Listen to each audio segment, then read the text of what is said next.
I rented a small Airbnb studio in downtown Chicago for work in late 2020. The trip was supposed to be simple. 3 weeks in the city for a contract project. Long days in an office building, quiet nights alone. I chose the place because it was close to the train, affordable, and had dozens of reviews that described it as clean and convenient. Nothing stood out in the listing. The photos showed a narrow studio with white walls, a desk by the window, a bed tucked against one side, and a small kitchenette. When I arrived, everything matched the pictures. The building was an older brick high-rise with narrow hallways and elevators that moved slowly. The studio itself felt tight but functional. The air smelled faintly of cleaning spray and dust. The windows looked out over an alley filled with dumpsters and fire escapes.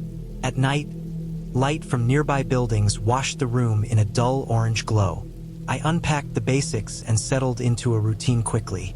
Work during the day, takeout at night, sleep. The place felt quiet. No strange noises. No interruptions. The Wi-Fi worked well. The bed was firm but fine. I never felt uncomfortable there. Over the weeks, I stopped noticing the details. The smoke detector on the wall blended into the background. The router sat on a shelf near the TV, blinking softly. The ceiling fan creaked once when turned on, then settled. Nothing felt wrong. On my last night, I packed slowly. I had an early flight and wanted everything ready. As I moved around the room, kneeling to zip my bag, I noticed the smoke detector. It was mounted low, not ceiling level, not even near the top of the wall. It sat about chest height, angled slightly downward. I stood up and looked at it more closely. That placement didn't make sense. Smoke rises. Every detector I had ever seen was mounted high. I told myself it was probably just installed poorly. Still, I stepped closer. The casing looked normal from a distance, but up close, the plastic was newer than the rest of the room. No dust, no discoloration. The small circular opening at the center was darker than expected. I reached up and twisted it gently. It didn't detach easily. That alone raised my pulse. Smoke detectors are meant to be removable. I applied more pressure and felt something shift inside. The casing came loose with a soft snap. Inside was no sensor, no battery, no wiring meant for detection. There was a small lens, black, glassy, reflective, camera. For a few seconds, my brain refused to accept it. I stared at it, waiting for my understanding to change. Didn't. The lens stared back at me, centered, clean, unmistakable. I lowered the detector slowly and sat on the edge of the bed. My skin felt tight. The room felt different, smaller, exposed. I looked around from a new angle. The placement made sense now. The camera faced the bed directly. The desk, the open floor where I changed clothes. Everything. I unplugged the detector from the wall entirely and wrapped it in a towel from the bathroom. My hands were steady, but my chest felt hollow. I didn't leave immediately. I needed to understand how long this had been happening. The Wi-Fi router came back into focus. I remembered noticing its lights blinking late at night, but I had never paid attention. I assumed updates or background activity. My phone and laptop were usually asleep by midnight. I opened the router's admin page using the login information printed on the back. It worked on the first try. The logs were there. Data uploads, consistent and large, every night between 1 and 4 a.m. Not downloads, uploads. The timestamps lined up across my entire stay. The pattern was clean. Night after night. Same window, same destination address, routed through an external server. During those hours, my devices were off or idle. No cloud backups, no streaming, no updates. The only device active was the router itself. The camera wasn't storing footage locally. It was sending it out in batches, likely triggered on a schedule to avoid detection. The low placement meant it didn't need motion alerts. Captured everything by default. I sat there longer than I should have, scrolling through logs and dates, watching the proof stack up. Every night I slept there, someone else had access to those hours. I unplugged the router. The room went silent in a deeper way, like something had been cut off. I didn't confront the host. I didn't message them. I didn't want to give them time to react. I packed the rest of my things with care, wiped down surfaces I had touched out of habit, then stopped myself. It didn't matter. The damage was already done. I left the studio around 2 a.m. and went straight to the airport. I sat there until morning, watching travelers move past with normal concerns. I felt disconnected from all of it. Once home, I reported everything. Airbnb took the complaint seriously. I provided photos of the device, screenshots of the router logs, timestamps, and the listing details. They escalated it immediately. The host account was suspended within hours. A few days later, I was contacted by local authorities. The building had been flagged before, quietly, for similar complaints that never reached formal charges. My evidence was enough to justify a warrant. They found additional devices in other units controlled by the same host. Not every room, just certain listings, short stays, solo travelers, people less likely to notice or question details.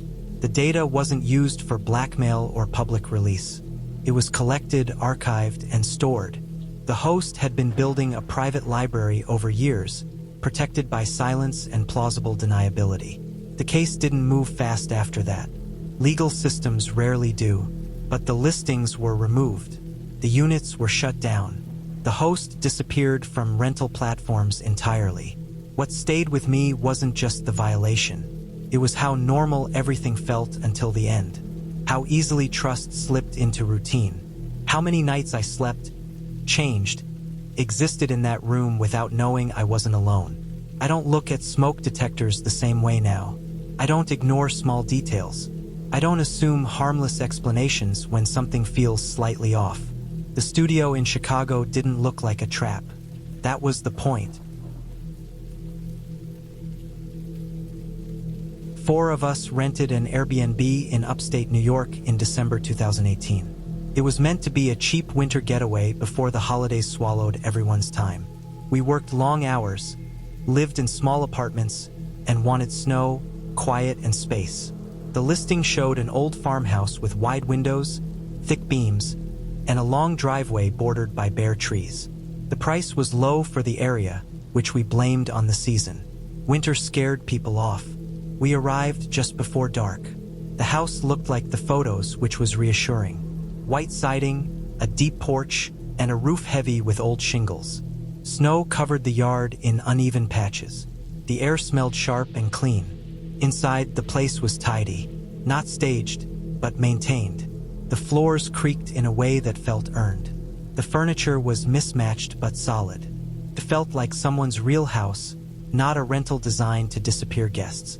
One line in the listing stood out even then. No basement access. It didn't seem strange. Old houses had basements that flooded or stored junk. Some owners locked them off. We barely thought about it. The cold set in fast. The thermostat was turned up, but the house never quite warmed. Heat came through old vents with weak force, like it was tired. By evening, we were wearing layers indoors. The windows radiated cold. The floors felt like ice through socks. We cooked dinner and moved around the kitchen, trying to stay warm. That was when we noticed it. A pocket of warm air near the back wall, close to the pantry. It wasn't subtle. You could stand there and feel it rise against your legs. The rest of the room stayed cold, but that spot felt like standing near a vent. We traced it to a narrow door set into the wall. Painted white, no knob, just a recessed handle and a lock plate. It blended in so well we had all missed it earlier. The door didn't match the rest of the trim. It looked newer, cleaner. The heat seemed to leak from the edges of it. We checked the listing again. Nothing mentioned a locked interior door. Nothing about a secondary unit or storage space. Just the note about no basement access. The thermostat stayed maxed out, but the house never improved. The warm air behind the door stayed steady. By around 11 p.m., the cold stopped being uncomfortable and started being distracting. Hands stiffened. Faces felt tight. The idea that heat was being generated somewhere we couldn't access started to matter. We tried the door. It was locked solidly. No give, no rattle. At that point, the mood shifted. Not panic, but alertness. The house still felt clean. still felt real. But now it felt incomplete, like part of it was missing. We searched for another heat source. There wasn't one. No fireplace. No space heaters. Just that door. Eventually, we decided to force it open. Not out of curiosity, but because the cold was getting worse, and it felt unreasonable that heat was being wasted while we froze. Took effort. The lock broke with a dull crack, louder than expected. The sound carried through the house and then fell away. The warm air rushed out, clear and steady. Behind the door were stairs. They led down, steep and narrow, with a handrail worn smooth. The stairwell walls were painted, not bare. The light switch at the top worked. The bulbs turned on without flicker. This wasn't an unfinished basement. At the bottom, the space opened into a low-ceilinged room. The floor was carpeted. The walls were paneled. A bed sat against one wall, neatly made with clean sheets and a folded blanket. A small table stood beside it. On the table were unopened water bottles, arranged in a row. A lamp, a notebook. The air down there was warm and dry, comfortable. The heat source was obvious now. Vents along the baseboards pushed out steady warmth. This was where the house's heat was going. The room didn't look abandoned. It looked used. The notebook lay open to a recent page. The handwriting was neat, dates from that same month. Short entries, lists, notes about supplies, times written in the margins. Nothing emotional, nothing personal, just records, as if someone was tracking days, not living them. There were no photos, no clothes visible, no personal items beyond the basics. The bed showed no wrinkles. The trash can was empty. We stood there too long, absorbing details we didn't want. The rest of the basement extended beyond the room. A narrow hallway led to a bathroom. Clean, stocked, no dust. Past that, a door led to a storage area with shelves of canned food, labeled and dated. Not old cans, recent ones. This wasn't a forgotten space. It was maintained. The realization settled slowly. Someone used this space regularly. Recently, while the house above was rented out. The locked door wasn't to keep guests safe from a bad basement. It was to keep guests out of a living area. No one wanted to say what that meant, but we all understood it the same way. The host, or someone connected to the house, stayed here while guests were upstairs, using the heat, using the space, keeping separate. The lack of basement access wasn't a convenience note. It was a boundary. We shut off the lights and went back upstairs. The house felt different now, smaller, watched. The cold no longer mattered. None of us slept. We sat together, fully dressed, lights on, waiting for morning. Every sound carried weight. The pipes knocked once. The house settled. Nothing else happened, which somehow made it worse. In the early morning, with daylight just starting to bleed into the sky, we packed up and left. We didn't touch the basement door again. We locked the house as instructed. On the drive home, we pieced it together quietly. The host likely rented the house while still living there part-time, staying in the basement during bookings. Or someone else used it. Someone who needed to be hidden. Someone who used the heat and space while guests unknowingly stayed above. The notebook mattered most. The dates proved recency. The order proved intent. We reported the listing, provided photos. Airbnb took it down within a day. The host account disappeared soon after. Nothing violent happened to us. No confrontation. No sudden danger. But the fear lingered longer than any dramatic moment could have. We had slept above someone else's room without knowing they were there. We had shared a house with an unseen presence that was not accidental, not temporary, and not disclosed. That was the part that stayed with me. The house was never empty. I booked this place in late 2017, somewhere in Eastern Europe. I won't say where exactly, and not because it makes the story better, but because I still don't feel comfortable tying it to a name on a map. I was traveling alone, moving east by bus and train, staying wherever was cheap and available. The listing stood out because it was far from cities and priced low, even for that region. The directions arrived in a short message with no extra detail. There was no address, just instructions. A road name that stopped existing after a certain point, a turn by an old bus shelter, and a note to continue past a village until the fields opened up. I printed the message at a cafe because my phone battery was unreliable. The bus dropped me near the village in the late afternoon. There were no street signs, just dirt roads branching in uneven angles. The houses were low and worn, many with patched roofs and mismatched fences. A few people stood outside, watching the bus leave. They didn't wave. They didn't speak. They just looked at me as I adjusted my bag and checked the paper in my hand. I walked through the village slowly, trying not to stare. The ground was packed dirt, uneven and soft in places. Chickens wandered freely. A dog followed me for half a block and then stopped. I could feel eyes on me from windows, but no one said anything. No greeting, no questions. Once I passed the last house, the road narrowed and then split into tire tracks through open land. The fields were uneven, broken by shallow ditches and low stone piles. The house came into view only when I was close enough to see the roofline against the sky. It stood alone with no other structures nearby. No fence, no gate, just a rectangle of dark wood and stone in the middle of open ground. The sun was already low when I reached it. The house looked older than the listing photos suggested. The walls were thick. The windows were small and set deep.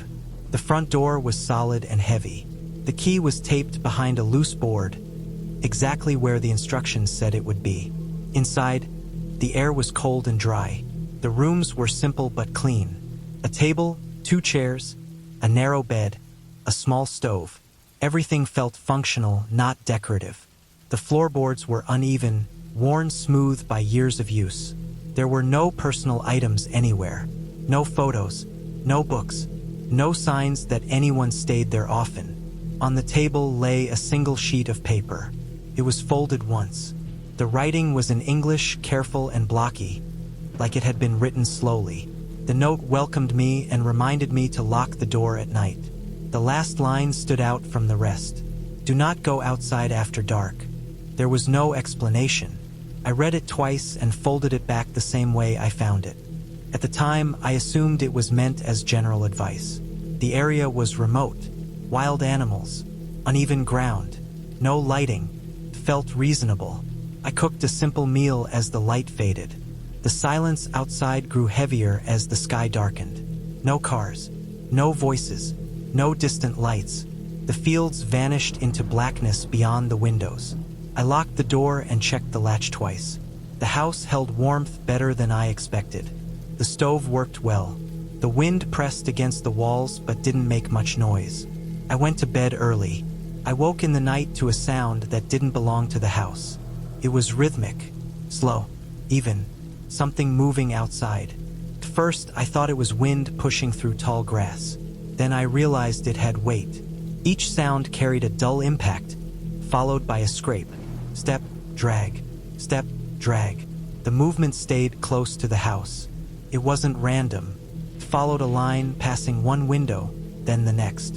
When it reached the corner, it paused, then continued along the next side. I lay still, listening. The pace never changed. It didn't rush.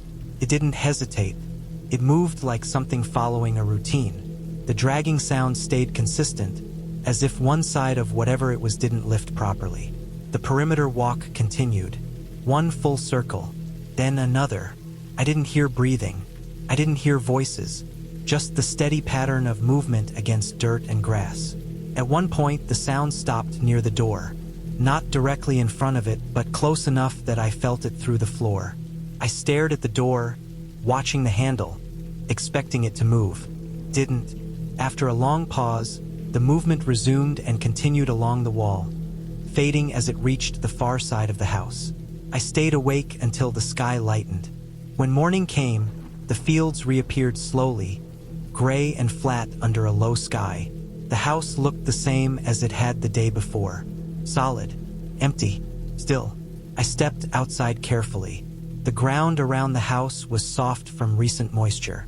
The tracks were easy to see. They circled the house in a wide loop. Some of the prints looked like hooves, split, rounded at the front, pressed deep into the soil. Others were unmistakably human, Bare feet, toes visible, heels uneven. They didn't overlap randomly.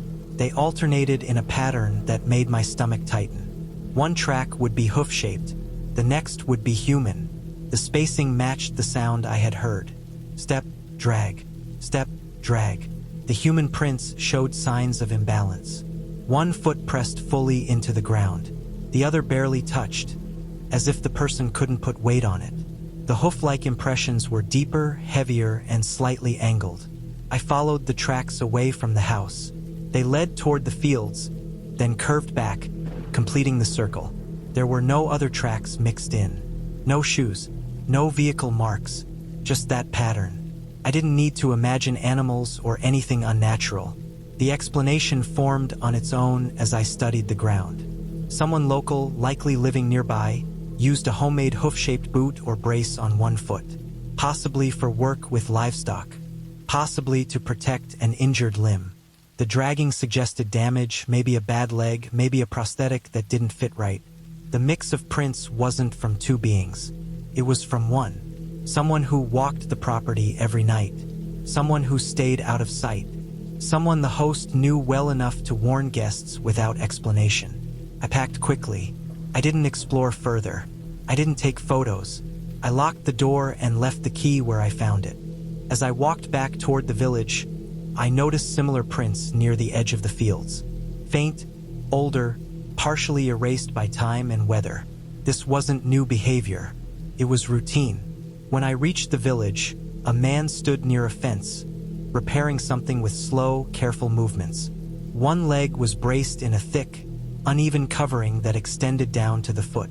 The shape was wide and split at the front, reinforced with metal and leather. He didn't look at me. I kept walking. Later that day, I canceled the remaining nights and left the region entirely. I didn't report the listing. Nothing illegal had happened. The warning had been clear. I had followed it. What stayed with me wasn't fear of attack. It was the understanding that some places operate on rules that aren't written for outsiders. The house wasn't unsafe by accident. It was safe because everyone involved knew when to stay inside and when to walk the perimeter. I had been given enough information to survive the night. That was all the host intended. My girlfriend and I stayed at an Airbnb in a coastal town in South Carolina in July 2022. It was meant to be a quiet anniversary trip, something calm and simple after a hard year. We wanted beaches early in the morning, seafood at night, and long hours with nothing planned. The town was small, flat, and spread out, with narrow streets and houses that looked like they had been standing there long before tourism found them. The Airbnb was a single-story house tucked behind a line of palmetto trees. It wasn't directly on the water, but close enough that the air smelled faintly of salt and damp wood.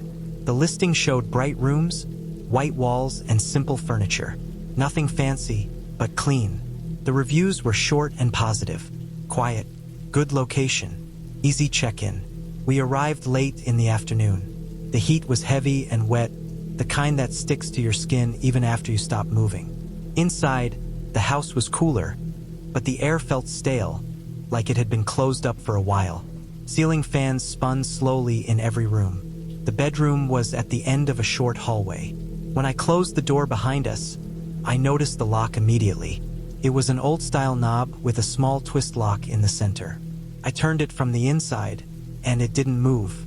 I tried again, harder. Nothing. The knob itself turned fine, but the lock stayed fixed.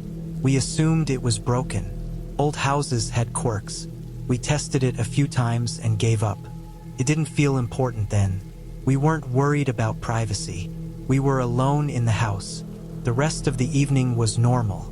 We walked to dinner, came back tired, showered, and climbed into bed. The house settled into nighttime sounds. The low hum of the refrigerator, the soft click of the AC kicking on and off. Somewhere outside, insects buzzed and chirped in uneven waves. We fell asleep quickly. I woke suddenly at 12:40 a.m. I checked my phone because the time felt exact, like my body had snapped awake for a reason. The room was dark except for a thin line of light under the bedroom door, coming from the hallway night light we had left on. Then I heard the front door. It wasn't slammed. It wasn't rushed. It opened slowly, the hinges making a low, stretched sound, followed by the soft thud of it closing again. Careful, controlled. I held my breath without thinking. My girlfriend shifted beside me but didn't wake. Footsteps followed. Bare feet or socks, not shoes. They moved across the living room, slow and steady, each step placed with intention. No stumbling, no hesitation. Whoever it was knew the layout. The steps reached the hallway. They came closer. I could hear them clearly now, the sound of weight shifting against the floorboards. They stopped directly outside our bedroom door. The handle didn't turn. Nothing happened. The footsteps didn't move away. They stayed there. I stared at the door, my eyes fixed on the thin strip of light beneath it. The air in the room felt thick, hard to breathe. My chest tightened, and I became aware of every small sound my body made. The rustle of sheets, the faint sound of breathing. The person on the other side of the door did nothing. No knock, no movement, just presence. Time stretched. Seconds felt long enough to count. I thought about the broken lock. I thought about how easily the door opened earlier. I thought about how the lock hadn't turned from our side, but I had never tried it from the hallway. I gently shook my girlfriend awake. She stiffened as soon as she understood what was happening. Her body went rigid, her breathing shallow. The footsteps remained. After what felt like forever, the weight shifted. The sound moved away from the door, slowly, the same careful pace. The footsteps crossed the living room again. The front door opened and closed the same way it had before. Then silence. We didn't sleep after that. We lay there, holding still, listening for any sign of movement. The house stayed quiet. No return footsteps, no doors, no sounds except the normal hum of appliances. When the sky finally began to lighten, we got up. The sunlight felt harsh and unreal after the night. The house looked the same as it had before. Calm, ordinary. I went straight to the bedroom door. From the hallway side, the lock turned smoothly, perfectly. I tested it again. Locked, unlocked. No resistance, no sticking. The mechanism worked as it was supposed to. I went back inside the bedroom and tried from our side. It didn't move at all. The lock was one-sided. It was designed to secure the room from the outside. We checked the rest of the house. No signs of forced entry. No open windows. The front door was locked, but the deadbolt could be opened with a key from the outside. The host instructions mentioned nothing about shared access, maintenance entry, or emergency visits. I checked the listing again. Nothing about a faulty lock. Nothing about the bedroom being secured from the hall. We left that morning, hours earlier than planned. We didn't pack carefully. We didn't clean up. We just wanted out of the house. Later that day, once we were on the road, I started looking deeper. County records showed the house had been sold 2 years earlier. Before that, it had been a rental property, long-term, not short stays. I searched for older listings under different platforms and found photos from years back. In those photos, the bedroom door was labeled differently. It was listed as a storage room. The main bedroom was shown as a different space, one without a lock at all. At some point, the house had been rearranged. Rooms repurposed. Locks added. The most likely explanation settled in slowly and made my stomach turn. Someone had entered the house that night using a key. The host, or someone connected to the property, knew the bedroom door could be secured from the hallway. They stood there outside the room knowing we couldn't lock ourselves in, knowing they could lock us in if they wanted. They chose not to open the door. That didn't make it better. It made it worse. We reported the stay with full details. Airbnb responded quickly and refunded the trip. The listing was taken down within a week. The host account disappeared soon after. Nothing physical happened to us. No confrontation. No injury. But the memory stayed sharp. We weren't woken by a noise that suggested chaos or violence. We were woken by quiet control. By someone who moved slowly, who knew the house, who stood outside a door designed to lock from their side. That knowledge followed us longer than the trip itself. We still travel. We still use rentals. But we always check the locks now. from both sides. My name is Aaron, and this happened around late October 2019. I was driving cross-country for a job interview, cutting through rural Pennsylvania to save time and money. I had already been on the road for 9 hours that day. My shoulders hurt from gripping the wheel. My eyes burned from headlights and long stretches of darkness. I booked a cheap Airbnb that afternoon while stopped at a gas station with weak signal. The listing said, "Shared but private," which I read too fast and dismissed. I only cared about a bed, a shower, and a door that locked. The road leading to the house narrowed until it felt like a long driveway pretending to be a public road. Trees closed in on both sides. The GPS froze twice and then corrected itself in sudden jumps. I arrived at 8:40 p.m. The house was a two-story place that looked older than the photos. White siding stained yellow in places. One porch light worked. The other flickered once and stayed off. The gravel driveway crunched loud under my tires, then went quiet again in a way that felt heavy.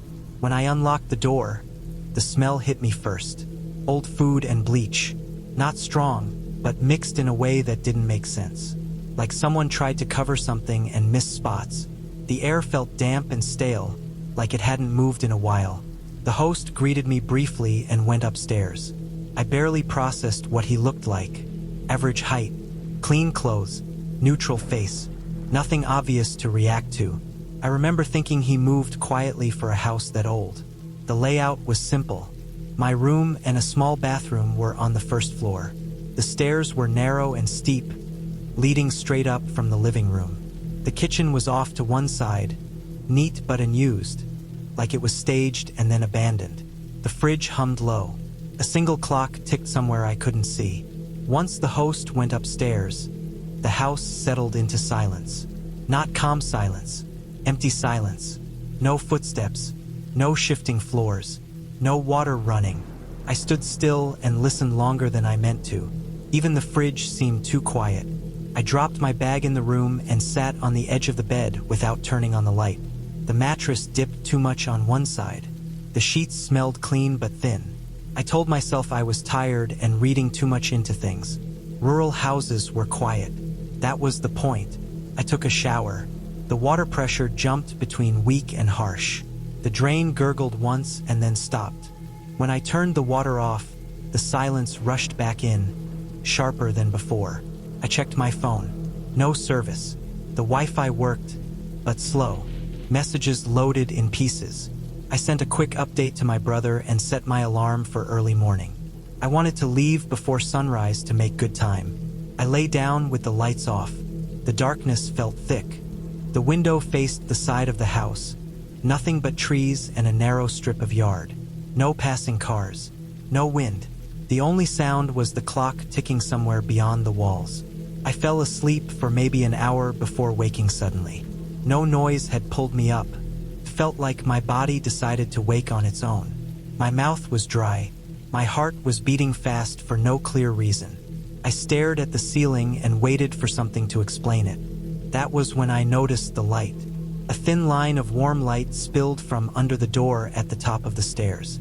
I hadn't noticed it earlier. It was steady, not flickering. I assumed the host was awake, maybe watching TV or reading. I went back to sleep. I woke again around midnight. Same feeling, sudden alertness. The light was still there. Same brightness, same position. I listened for movement. Nothing. No shifting weight. No steps. No toilet flush. The house felt sealed. I checked the time on my phone and turned over. Sleep came in short pieces. Each time I woke, the light was still on. One time around 2 a.m., I got up to use the bathroom. The floorboards under my feet barely made noise, which surprised me. When I opened my door, the silence felt deeper, like I stepped into a vacuum. The light upstairs was unchanged. I stood there longer than necessary, watching it, waiting for it to change or flicker or dim. Didn't. In the bathroom, I noticed the smell again. Bleach and something sour underneath. The sink took a few seconds to drain. I washed my hands and dried them slowly, listening. Still nothing. Back in bed, my thoughts started to spiral. I wondered if the host slept with the light on. I wondered if he was even asleep. I wondered if the house was built in a way that carried sound upward but not down. I wondered why the listing mentioned shared space but didn't explain how it worked. At 3:17 a.m., I woke again and checked the time without meaning to. The light was still on. That was when it clicked that it had never turned off. Not once. No change in brightness. No sign of movement. Just constant light. I sat up and stared at the doorway. My room felt smaller. The air felt thicker. I realized I hadn't heard a single sound from upstairs all night. No walking, no coughing, no bed shifting, no bathroom use, just the light. I didn't feel like I was in danger in a sudden way. It was worse than that. Felt controlled. Like I was the only moving part in a place designed to stay still. I grabbed my keys and wallet and put them in my jacket pocket. I packed my bag quietly, moving slow, avoiding noise. The zipper sounded too loud. I paused after every movement, listening. Nothing changed. Before leaving the room, I looked one more time toward the stairs. The light was still there. I didn't go upstairs. I didn't check the lock on his door. I didn't want to know what was on the other side. I left just before 5 a.m. The sky was still dark. The porch light was still broken. When I opened the front door, the cold air felt clean and sharp, like stepping out of a basement. I loaded my car fast and got inside. Before starting the engine, I looked back at the house. The light upstairs was still on. I drove away without turning on the radio. Once I reached the highway, my phone regained service. A notification popped up from the Airbnb app, asking me to rate my stay. I ignored it. Later that morning, after daylight and coffee, I looked up the address again. I checked county records. The house had changed owners twice in 5 years. Short ownership periods. I searched the host's name. Nothing came up except the Airbnb profile, which had only 2 reviews. Both were vague, clean, quiet, no mention of sharing space. I thought about reporting it, but I didn't know what I would say. Nothing technically happened. No rule was broken. The door locked. The host didn't enter my space. There was no threat I could point to. What stayed with me was the certainty that someone was awake all night without moving, without making noise, without turning off a light. Not by accident. By choice. I made it to my interview and got the job. I moved on with my life. But even now, when I wake in the middle of the night and see light under a door, I don't assume someone is reading or watching TV. I assume they are awake, listening, and waiting for morning the same way I was, except they never needed to leave. This was sometime in summer 2021, during a road trip through the Southwest. I had been driving for days, moving between small towns, sleeping wherever I could find something cheap and quiet. That night's Airbnb was the lowest priced option within an hour of my route. The photos showed a simple concrete place with clean lines and wide desert views. The pin dropped me near a dry riverbed just after sunset. At first, there was nothing there. The GPS said I had arrived, but all I saw was sand, scrub, and a shallow channel where water must run during storms. I drove past the spot and turned around. Then I did it again. 20 minutes passed like that, my headlights sweeping over rocks and low brush. The sun was gone and the sky was turning deep blue. The road felt wrong, like it wasn't meant for anyone to stop on. On the third pass, I noticed a narrow dirt path cutting away from the road at an angle that made it easy to miss.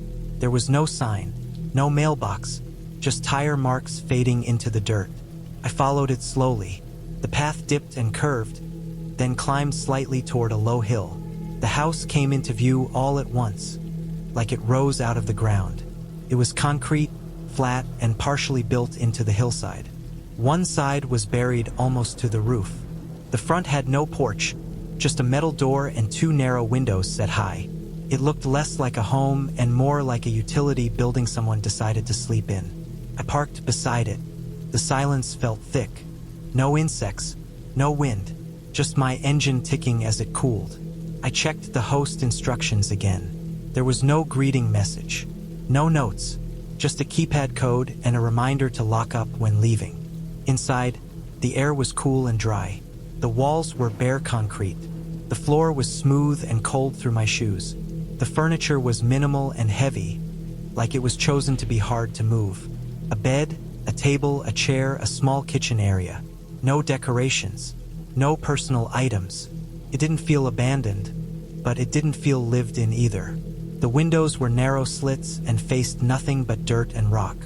Because the house was cut into the hill, most of the outside wasn't visible from inside. The door was thick and solid. When I locked it, the sound echoed in the room and then vanished. I ate a simple dinner and lay down early. I was tired in the deep way that comes from long days of driving. The desert cooled fast after dark. The silence pressed in harder as the night settled. I woke around 1:30 a.m. Again, there was no sound that pulled me out of sleep. It was the same sudden awareness, like my body decided it was time to be awake. I lay still, listening. The quiet was complete, but it didn't feel empty. It felt held, like something was contained within it. Then I sensed movement outside. Not running, not scraping, just steady pressure against the ground. Something shifting its weight. It was close enough that I could feel it more than hear it, like vibration without sound. The movement went along the side of the house where there were no windows. It stopped, waited, then continued. I stayed still. My breathing felt too loud in my chest. The thing outside moved slowly, like it was mapping the shape of the building. It circled wide, then closer. When it reached the side with the windows, it stayed farther back. When it passed the blank walls, it came close enough that I imagined I could reach out and touch it through the concrete. I didn't hear footsteps in the normal sense. There was no crunch of gravel. It was more like the soft push of something heavy shifting through dust. Deliberate, controlled, patient. The circuit continued, around and around. Each pass took longer than the last. At one point, it stopped near the door, not directly in front of it, but offset, where someone inside couldn't see through the peephole if there had been one. I focused on the lock, on the solid weight of the door, on the fact that the walls were thick. I never heard breathing. I never heard fabric move. Whatever it was knew how to be quiet. After what felt like an hour, the movement stopped. The silence returned, heavier than before. I stayed awake until the sky outside the narrow windows began to lighten. In the morning, the desert looked normal again. Bright, open, empty. I told myself I had heard an animal. A large one. Maybe someone hiking at night. The explanation felt thin, but daylight made everything less sharp. I stepped outside to load my car. That was when I saw the impressions. In the dust near the base of the wall, there were marks pressed deep into the fine sand. They were hand-shaped, but wrong in their proportions. The palms were narrow. The fingers were long, too long, extending far past where they should have ended. They weren't random. They appeared at intervals, spaced like someone had used them to support their weight. I followed the marks around the house. They circled it the same way the movement had. They stayed close to the walls with no windows. Near the windowed side, the marks pulled back. I crouched and looked closer. The edges of the impressions were sharp, not smudged. The fingers ended in clean lines, not claw points. They were hands altered somehow. I looked farther out and found faint boot prints leading away toward the riverbed. Normal boots, human stride. Clicked then. The house was built low and windowless for a reason. The host instructions were minimal because the host didn't live nearby. The long fingers weren't natural. They were extensions. Gloves with rigid finger pieces, used by climbers and performers to gain reach on rock faces. I had seen something similar once at a desert festival, people using hand stilts to move low and silently. Someone had come at night, wearing those extensions, moving on hands to stay below the window line. Circling, checking, seeing if the place was occupied, waiting for signs of sleep or fear. The spacing of the impressions matched someone moving deliberately, conserving energy, not rushing. The lack of noise wasn't skill alone. The ground near the house had been swept smooth, likely by the host, to reveal tracks. I realized the house wasn't meant to be hidden from guests. It was meant to hide guests from the road. I left without taking photos. I didn't contact the host. I didn't leave a review. I drove until the house disappeared behind the hill and the desert opened again. Later, I checked the listing. It was gone. The host profile no longer existed. Nothing supernatural happened to me that night. No creature, no unknown being, just a person using the environment and silence to watch, test, and decide. The marks in the dust weren't a mystery. They were proof of planning. That was enough. 3 of us rented a desert Airbnb near Joshua Tree around April 2019. It was meant to be a quiet trip, a break from crowded cities and office noise. We wanted open space, clear nights, and long mornings with no plans. The listing showed a small, simple house sitting alone on flat land, surrounded by desert brush and distant rock formations. The photos made it look isolated in a peaceful way. The price was fair, not cheap enough to raise concern, not high enough to suggest luxury. The host's description mentioned that he lived in a trailer nearby, just in case guests needed anything. That didn't bother us. Many desert rentals worked like that. Someone had to manage the property, and cell service out there was unreliable. We arrived in the late afternoon. The sun was still high, the light harsh and white, flattening everything. The house looked like the photos. A single-story structure with pale exterior walls and large windows facing the open land. What we hadn't noticed in the listing was the trailer. It sat less than 30 feet away. The trailer was parked slightly downhill, angled so that its front windows faced directly toward the house's main windows. It wasn't hidden. It wasn't tucked away. It was positioned with intention. The distance between the 2 buildings felt wrong, closer than expected, close enough that you could see inside the trailer during daylight. We told ourselves it was just how the land was arranged.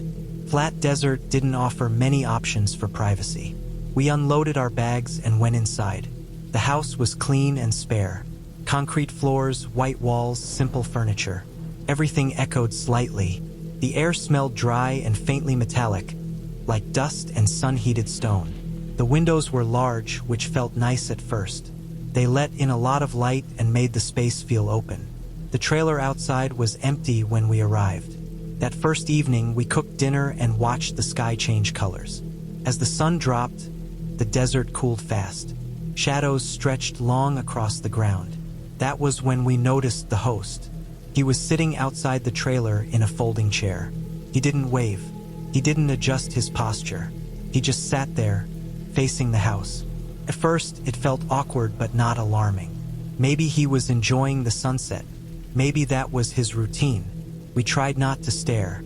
As darkness settled, we turned on the house lights. The interior reflected faintly in the glass. The host remained seated. Later that night, as we moved around inside, I glanced out again. He was still there. Same position, same angle. The light from his trailer was off, but his silhouette was visible against the dim sky. We closed the curtains. The first night passed without incident. No noise, no movement. When we woke the next morning, the trailer looked empty again. No chair outside. No sign anyone had been there overnight. During the day, the desert felt normal again. Bright, white, quiet in a neutral way. We hiked, explored nearby areas, and came back tired and sunburned. By evening, the discomfort from the night before had faded. As dusk approached, we noticed the chair again. The host was back outside, seated in the same spot, facing the house. This time, it felt deliberate. We paid closer attention. He didn't look at his phone. He didn't smoke. He didn't move his head. His posture stayed fixed, upright, hands resting on his thighs. The desert air cooled, but he didn't put on a jacket or shift his weight. The light in the trailer remained off. We turned on the house lights again as it got dark. A few minutes later, the trailer light switched on. We turned off a light in the living room to reduce glare on the windows. The trailer light went off. At first, we didn't want to believe it. We tested it carefully. One of us turned on a lamp in the kitchen. The trailer light turned on within seconds. When the lamp went off, so did his. There was no delay, no mistake. He was watching the house closely enough to match us in real time. The realization settled slowly and heavily. This wasn't coincidence. This wasn't casual behavior. He was tracking our movements through light. That night, none of us felt comfortable moving freely. Every time someone stood up, the windows felt exposed. The curtains were thin and didn't block much light. The sense of being observed pressed in on us. We didn't sleep much. We kept lights low, then off, testing whether he would respond. He always did. When everything inside went dark, his trailer went dark too. In the morning, the chair was gone again. The trailer looked inactive, like no one lived there at all. By the third day, the tension was constant. The desert, which had felt open and calming, now felt empty in a way that offered no cover. There was nowhere to go where we couldn't be seen. The land was flat. The house had windows on every side.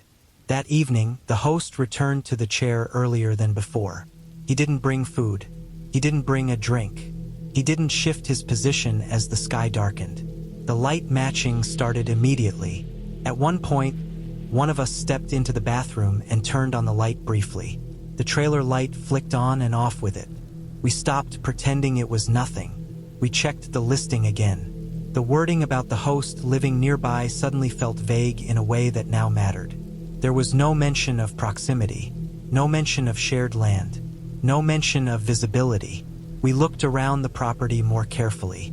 There were no fences, no barriers, just open desert between the house and the trailer. We didn't confront him. We didn't want to escalate anything. There was no cell service strong enough to rely on. The nearest town was a long drive away. We decided to leave early the next morning. That night, we packed quietly with the lights off, using phone screens briefly and carefully. Each flash of light felt risky. The trailer stayed dark. We didn't know if he was still outside or watching from inside. We locked the doors and sat still until morning. At first light, the desert looked calm again, almost harmless. The trailer was closed up. No chair, no movement. We loaded the car and left without delay. Once we had service again, we reported the stay. We documented everything clearly. The proximity, the behavior, the light matching. Airbnb responded faster than we expected. They refunded the unused nights and flagged the listing for review. A week later, we saw that the listing was gone. Later, after some digging, we found local records that explained enough to make sense of it without making it better. The land had been divided informally. The host had leased the trailer spot but didn't own the main house. Renting it out was a way to stay nearby without living inside it. There had been prior complaints about boundary issues and unwanted observation. None serious enough on their own to trigger action. What he was doing wasn't illegal in a clear-cut way. He wasn't entering the house. He wasn't speaking to guests. He wasn't recording as far as anyone could prove. He was asserting control through presence. By watching, by mirroring, by reminding people that they were never alone out there. The desert didn't amplify fear by hiding things. It did the opposite. It stripped everything down to behavior and distance. The host wanted us to know he was there, awake and paying attention. He succeeded. I still think about that chair sometimes, placed carefully in the same spot each night, angled just right. Not to relax, not to rest, to watch. I'm Noah, and this happened in October 2020. My wife and I booked a countryside Airbnb in Scotland after months of canceled plans and quiet weeks at home. We wanted space, cool air, and somewhere that felt removed from everything we had been watching on screens. The listing showed a stone house sitting alone on gentle hills, with wide views and scattered trees set far back from the structure. It looked open and calm. The reviews described it as peaceful and unchanged for decades. The drive out already felt different than expected. The road narrowed earlier than it should have. The hedges pressed closer to the car, brushing the mirrors in places. The GPS lagged, then corrected itself sharply, as if it had lost track for a moment. When we finally turned onto the gravel path that led to the house, the trees closed in fast. The house itself matched the photos at first glance. Same stone walls, same slate roof, same small windows. What didn't match was everything around it. The land felt tighter. The trees weren't scattered. They were dense, packed together in uneven clusters. their branches overlapping in a way that blocked light even in the afternoon. The hills behind the house rose steeper than the listing showed. They felt close, looming like they leaned toward the building. There was less sky than I expected. I told myself photos flatten things. Lenses lie. That was easy enough to accept. Inside, the house was clean and simple. The air smelled of wood and damp stone. A fire had been laid in the hearth but not lit. The floors creaked softly underfoot. Everything felt old but cared for. The windows looked out directly into trees on two sides. On the listing, those sides had shown open grass. We unpacked and settled in. The daylight faded early, as it does there in October. By late afternoon, the house was already dim. The trees absorbed sound. No wind reached the walls. The quiet was thick. After dinner, we sat near the front window and watched the darkness fill in the spaces between trunks. The forest didn't recede at night, pressed closer. The shapes became layered, harder to separate. Depth disappeared. That was when I noticed movement. First, it was just a shift of shadow. Then it resolved into a figure passing between trees on the slope behind the house. It moved on two legs, upright, but not like someone walking through rough ground. There was no stumble, no adjustment. The movement was smooth, level, practiced. It glided between trunks without pausing, then vanished behind a thicker stand of branches. I didn't say anything right away. I watched longer, waiting for it to reappear. When it did, it was farther downslope, closer to the edge of the clearing. Same motion, same pace. It wasn't running. It wasn't creeping. It was moving with purpose, like someone who knew the land so well they didn't need to think about it. We closed the curtains soon after. That night, the house felt smaller. The trees blocked moonlight. The fire helped, but only within its circle. The rest of the room stayed dark. We locked the door and checked the windows. Everything held. I woke during the night without knowing why. The room was silent. No wind, no animals, just stillness. I lay there listening, trying to decide if the house had made a sound or if my body had simply decided to wake. Then I heard footsteps outside. Not on gravel, on grass and soil. Slow, controlled steps that stopped and started, never rushing. They didn't circle the house. They stayed on the slope, just within the tree line. I didn't move. I counted breaths. The steps paused, then continued, always staying beyond the walls. Whoever it was never approached the door. They weren't trying to get in. They were pacing. Morning came gray and low. Fog hung between the trees, making the forest look even closer than the night before. The hills felt heavier in daylight. The slope behind the house rose sharply, hidden by mist. I stepped outside and walked the perimeter. The ground was soft, marked by old tracks and compressed grass. Near the tree line, I found boot prints, worn tread, familiar patterns. Not hikers passing through. These were repeated paths. Someone walked there often. Back inside, while my wife made coffee, I opened the Airbnb listing again. I wanted to compare it fresh, side by side with what we were seeing. The photos were different, not drastically, but enough to notice. The angles had changed. The shots were tighter, framed closer to the house. The wide view that showed open hills was gone, replaced by cropped images that cut off the tree line. The photo of the back slope was missing entirely. In its place was a close-up of the stone wall and a single tree, positioned to hide the density beyond. The description had been edited too. Subtle changes. Mentions of surrounding woodland that hadn't been there before. Words added, not highlighted as updates. The timestamp showed the edits had been made early that morning. The realization settled slowly. The house hadn't changed overnight. The listing had. The person moving through the trees wasn't a stranger. It was someone connected to the property. Someone who knew the land well enough to move through it smoothly in the dark. Someone aware of how the place appeared to guests versus how it actually felt. I searched local records and satellite images later that day while we packed. Older maps showed the land more open years ago. Forestry work had been done nearby. New growth had filled in fast. The trees hadn't crept closer by accident. The land had changed, and the listing had lagged behind until someone noticed. We left that afternoon. No confrontation. No messages sent. We drove back through the village and onto wider roads where the sky opened again. After we were home, I checked the listing one last time. The photos now matched the place we had seen. Dense trees, steep hills, a different tone entirely. New reviews appeared weeks later, mentioning how enclosed it felt, how close the forest was, how movement could be seen at night. Nothing supernatural had been there, just a caretaker or owner or local worker who patrolled the land after dark. Someone who stayed out of sight but close enough to watch. Someone who adjusted the story when the truth got too obvious. What unsettled me wasn't the figure in the trees. It was how quickly the record changed to erase the difference between expectation and reality. The land had always been that way. Only the photos had lied.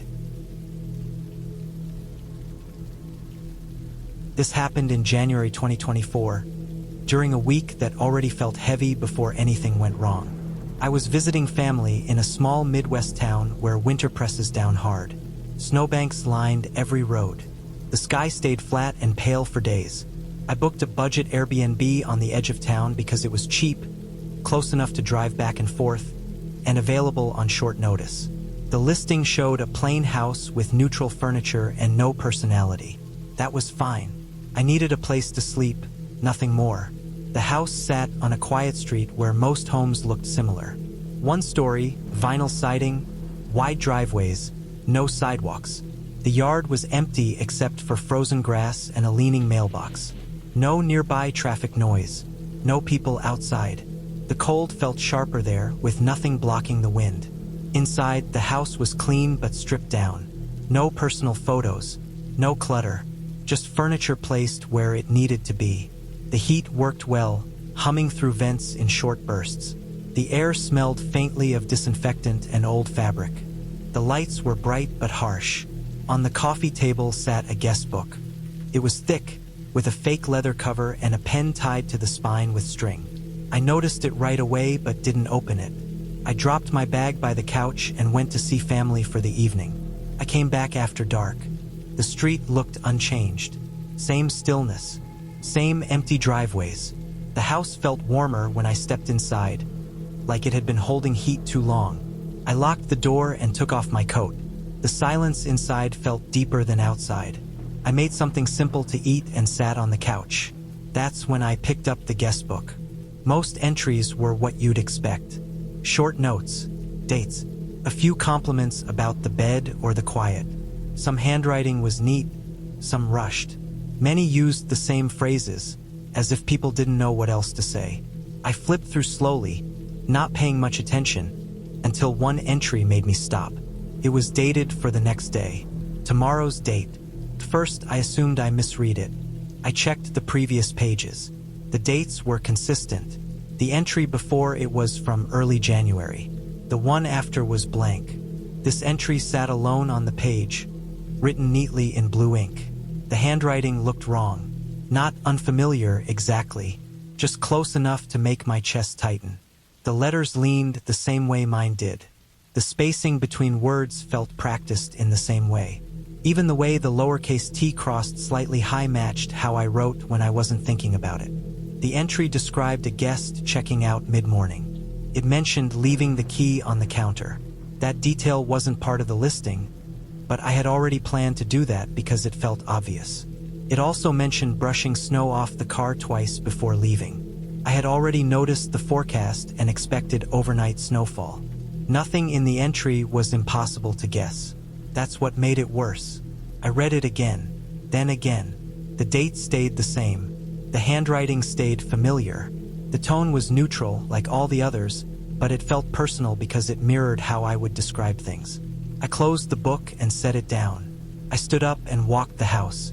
I checked the bedrooms, even though I had already done that earlier. Empty. Closets bare. No personal items. I checked the bathroom. Clean. No signs anyone had been there recently. I checked the windows. Locked. Curtains thin but closed. I checked the front door again. Then I noticed the cameras.